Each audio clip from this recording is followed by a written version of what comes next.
And if you think the game was over when it was 90 minutes and you were playing against Real Madrid, this game is not over. Real Madrid, by the way, when the first goal went in for Shakhtar, you felt really excited for them that they were managing to kind of pull something off against a team the size of a Real Madrid, Micah. Yeah, it was a great story, and I think Thiery summed it up perfectly before.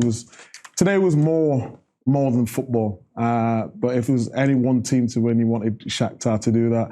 And when they scored their first goal and they took the lead, I was rooting for them all game. If you be honest here, Jamie and Mika always will support any team against Real Madrid. It comes in from a cross, and Zerkov at the back post just evades the defender there. Lovely header. So I have so many questions about the defending here. First of all, Real Madrid are conceding goals from crossing a lot recently.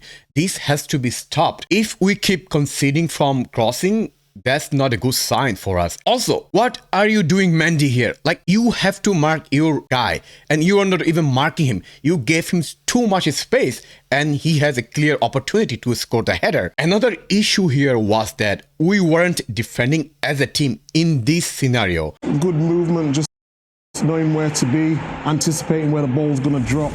I'm thinking, they can't, can they? They can't. And then it was just...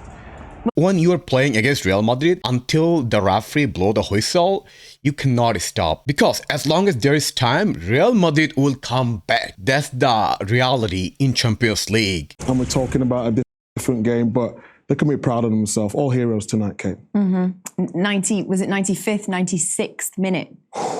They get stuck with one, Jamie. Listen, we've watched Real Madrid all last season, and I was the clever clogs who said they had no chance of winning the Champions League, but they just seem to do this so often. I mean, it looks like a really nasty clash, and you just hope both players, goalkeeper and Rudiger, are okay. That's really important because, you know, Real Madrid have got no problem in terms of getting through for this group, so you just fingers crossed that both players are okay, but they just got a habit of doing that to Real Madrid in their DNA. They're finding a way to either win a game or stay in a game. They've done it so often last season.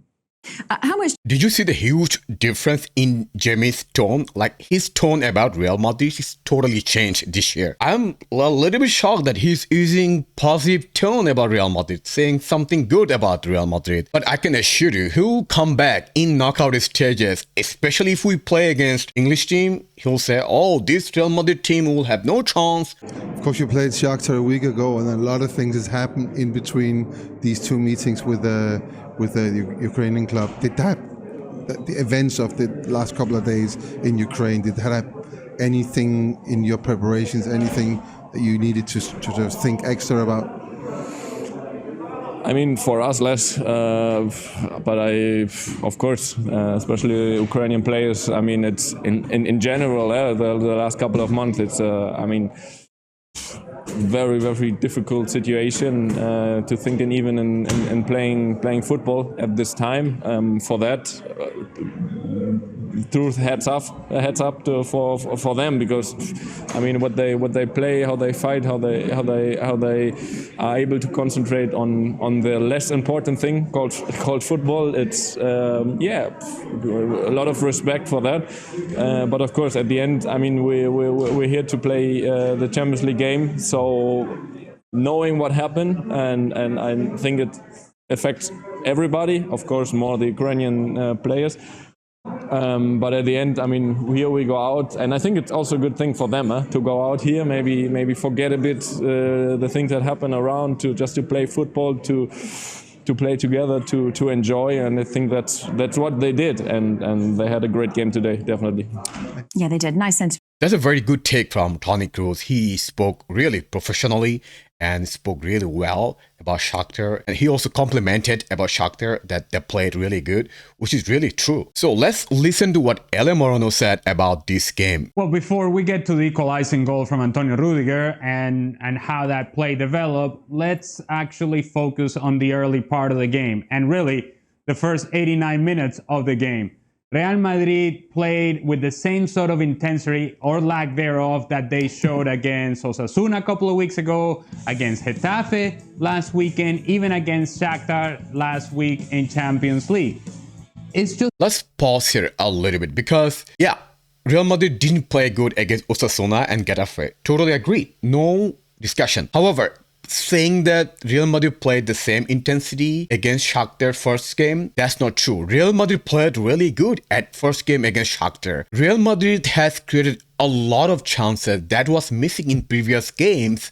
Only thing was missing from Shakhtar's game was scoring goals. So you cannot compare those three games. It's a team right now that seems bored, that is not entertained by what they're doing or by the opposition. They don't feel threatened, and so therefore the possession is very slow. They're not really creating opportunities. They are inviting other teams to perhaps pressure them and create opportunities of their own, and they don't start playing until they feel like maybe, okay, now it's time. So when Subko scores the first goal and it's 1-0, it felt like, okay, there's going to be a reaction from Real Madrid, and there was a slight reaction, a tiny reaction from Real Madrid. Not a whole lot. In fact, you could argue that Shakhtar were closer to a second goal than Real Madrid were to a game-tying goal. However, we get to around the 90th minute and you talk about players problem-solving on the field. Flow the ball, in this case perhaps a little bit more driven from Toni Kroos. Antonio Rudiger attacking the ball once again. He gets blown up, destroyed by the goalkeeper from Shakhtar Donetsk, but he makes contact, the ball goes off the post and in.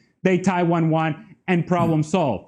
I don't think so. This version of Real Madrid, a lot like the version that we have seen from Barcelona lately, will have issues this weekend in El Clásico. They have to improve dramatically, and I expect that the attitude would be a whole lot better for El Clásico than it was today against Shakhtar. So there's a lot of points to untangle here. First of all, let's tackle his last point about this Real Madrid team struggling against Barca. If you see the lineup today against Shakhtar, a lot of players played today who will not play for Real Madrid against Barcelona. A lot of key players were rested, which was necessary. Also, a lot of players who will not play were played today because this game was not as important as, say, El Clásico. For example, Hazard played today, which made me excited. Oh, okay, I even forgot about Eden Hazard. Okay, now he's playing, something to be excited about. Unfortunately, like any other Hazard fan, I am also disappointed. I'm not going to criticize Hazard as detailed as you expect, but this is what I'm going to say. Today, Hazard proved that why Carlo is right by keeping him in the bench. Additionally, Luka Modric was rested, so that was a missing puzzle for Real Madrid in terms of chance creation because he's one of the key players for Real Madrid who creates those chances. And then Rodrigo, Benzema and Hazard, they played together but they looked disconnected, which is understandable because they don't play together as often. When Asensio came in, I felt he's at least trying to do something, unlike Eden Hazard. Now, here's the biggest point. Last season, the biggest strength of this Real Madrid was coming back from behind. And today is another day to show that this Real Madrid team still can do the same thing. This is probably the first time Real Madrid was behind, if I'm not mistaken. So we had to show the character that can we come back?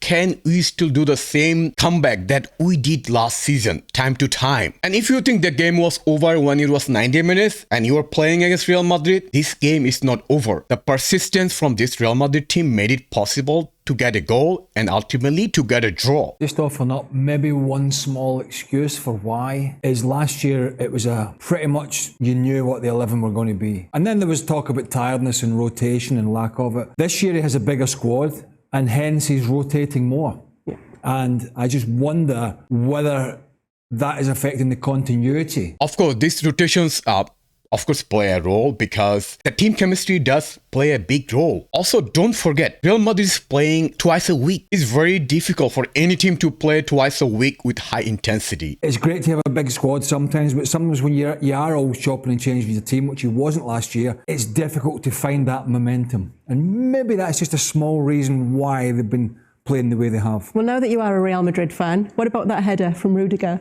He knew he was putting his body in the line. He probably wasn't aware he was going to get clattered in the manner in which he did.